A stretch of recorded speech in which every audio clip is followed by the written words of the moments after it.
Hello everyone, my name is Frank Lafredo, and today I wanted to go over the overview for the project is based on a popular question that I've heard from many individuals that I've trained and had personal training appointments with in the past few years. And that question is, will a gluten-free diet work for weight loss even though it is specifically targeted for individuals with celiac disease or gluten intolerance? The gluten-free diet has become one of the most popular nutritional trends over the past few decades, so popular in fact that according to a Perlman and Casey study in 2019, that it was voted one of the top 5 food trends by the National Restaurant Association in a 2014 national survey. We often see gluten-free labeled on an increased amount of foods at our favorite restaurants and as we do our shopping at our local grocery store. As the clinical population application and popularity of the gluten-free diet escalates, consumer demands righteously continue to influence the food market and labeling standards of gluten-free products. But before we divulge into this ideal of the gluten-free diet, we need to understand what gluten is. So, the definition of gluten, according to Perlman and Casey's study written in 2019, is a group of proteins that contribute to the elasticity and extensibility in bread products and other consumer products that contain wheat, barley, and rye. This elasticity helps with the dough rising as it bakes. And it leaves the final product to have a chewy texture in those bread products as well. And a couple examples of what would be containing gluten is wheat, which would be in our common multigrain breads and at our local stores. And as wheat is our most popular, most commonly consumed grain that contains gluten, and barley is often found in various beers and distilled beverages that we would get at our local bars on a regular basis. According to a Melini and Melini study written in 2019 this year, the gluten-free diet is being specifically prescribed for those with 3 specific health conditions, and those conditions which are celiac disease, non-celiac gluten sensitivity, also known as gluten intolerance, and wheat allergies. So what's the difference between those 3? The celiac disease, as defined by a book written by Bauer, Plugstead, and Sherrod in 2014, is an autoimmune disorder characterized by the inability to digest gluten that eventually damages the outer lining, or villi in medical terms, of the small intestine. And gluten intolerance is a lighter form of the symptoms, where that usually include pain, abdominal bloating, and increased fatigue. So there's not as much of an intestinal damage that's involved with gluten intolerance or the non-celiac gluten sensitivity, but they still get that inflammation in the intestine that's involved in comparison to celiac disease. And the allergy, where they would have that inflammation from that allergic reaction.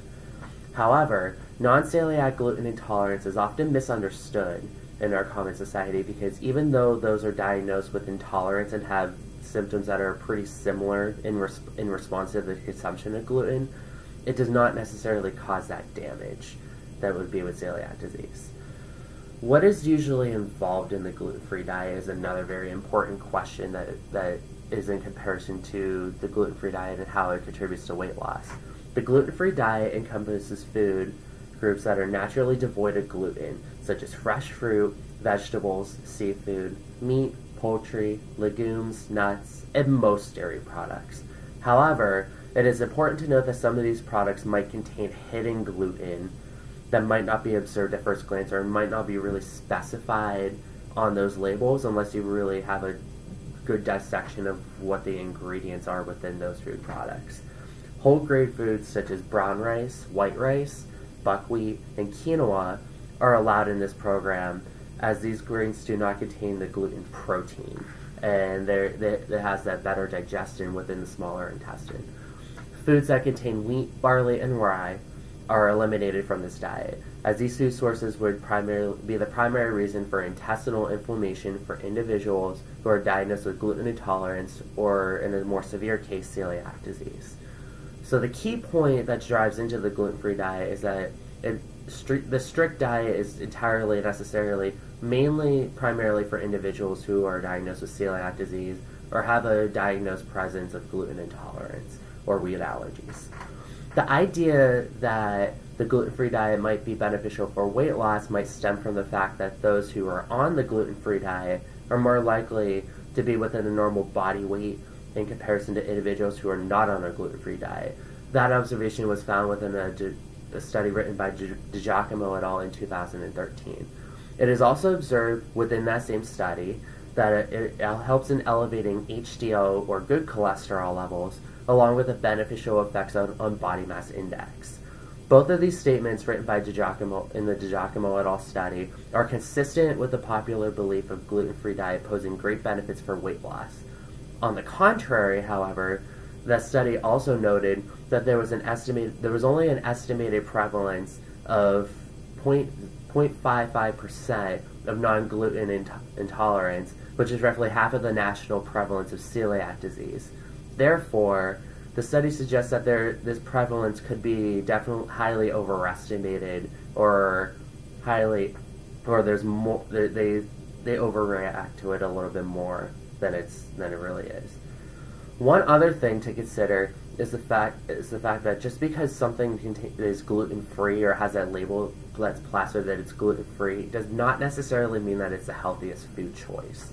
In fact, gluten-free foods can still be processed in similar ways that could be found in the original food source that contains gluten. Most gluten-free foods are not made with nutrient-rich, health-protecting whole grains that are found within healthier complex carbohydrates that are ultimately beneficial in maintaining a well-balanced diet. Unhealthy food options such as French fries, candies, and ice cream, more specifically soft-serve ice cream, are naturally gluten-free in the first place. So just because something doesn't have gluten in it doesn't mean that it's the greatest food choice. At the present, there are not many long-term studies that observe a designated correlation between dietary gluten and the onset of cardiovascular and metabolic disorders in those who do not have celiac disease.